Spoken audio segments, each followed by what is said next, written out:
Now, at this part of the performance, Mr. Snicket was going to read out loud a short selection from whatever book he was able to steal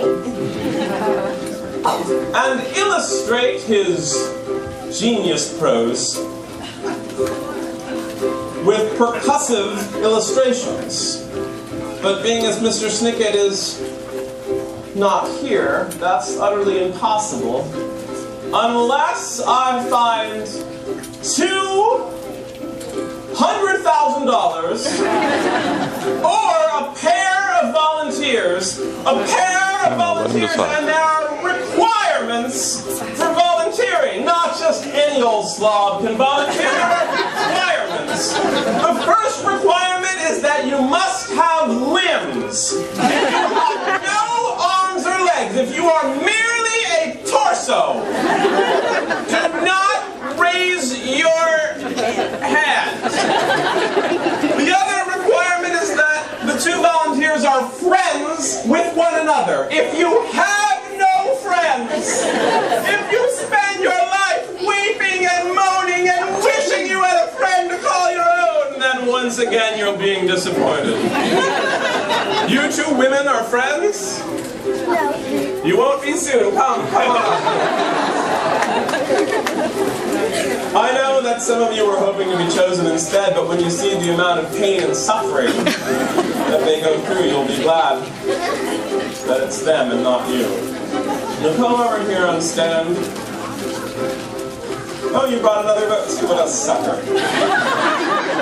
Now we're all alone that way.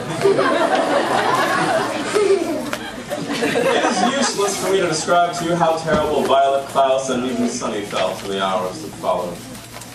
Most people who have survived a storm at sea are so shaken by the experience.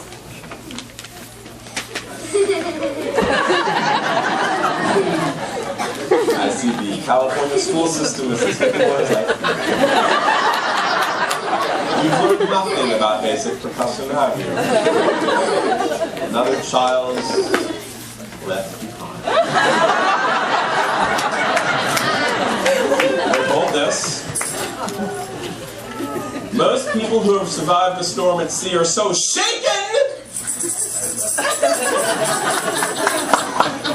by the experience that they never want to speak for the guy.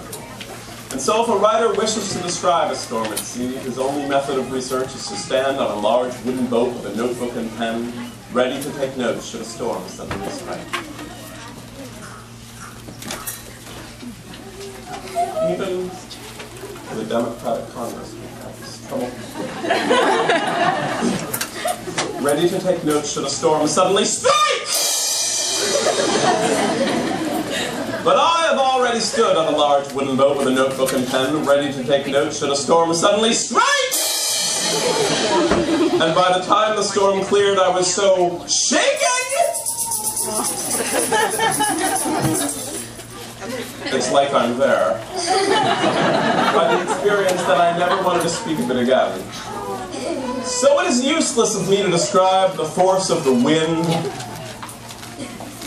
The force of the wind.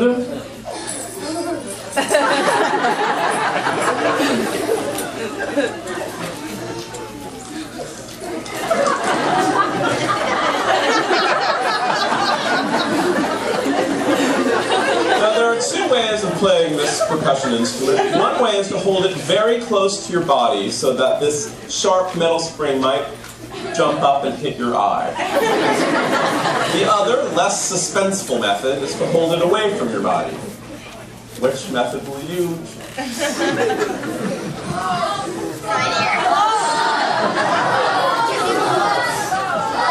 Suddenly everything's clear. So it is useless for me to describe the force of the wind that tore through the sails as if they were paper and sent the boat spinning.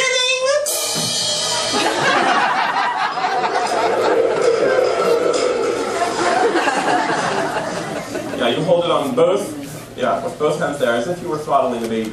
Do you remember when Natalie was born? Your baby sister? And jealous and angry. and sent the boat spinning like an ice skater showing off. It is impossible for me to convey the volume of rain that fell, drenching the Baudelaires in freezing water so that their concierge uniforms clung to them like an extra layer of soaked and icy skin. It is futile for me to portray the streaks of lightning that clatter down from the swirling clouds, striking the mast of the boat and sending it toppling into the churning sea. It is inadequate for me to report on the deafening thunder that rang in the Baudelaire's ears, and it is superfluous for me to recount how the boat began to tilt back and forth, sending all of its contents tumbling into the ocean.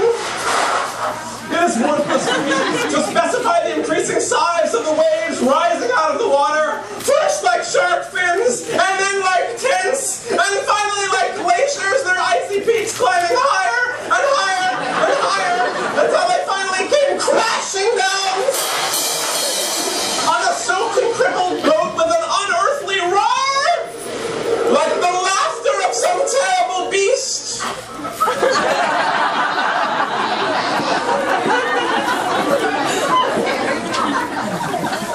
It is bookless for me to render an account of the Baudelaire orphans clinging to one another in fear and desperation, certain that at any moment they would be dragged away and tossed to their watery graves, while the wooden figurehead detached from the boat with a deafening crackle.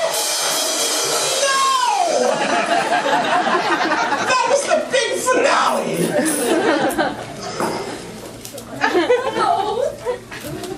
With a deafening crackle! Thank you very much. Please go home.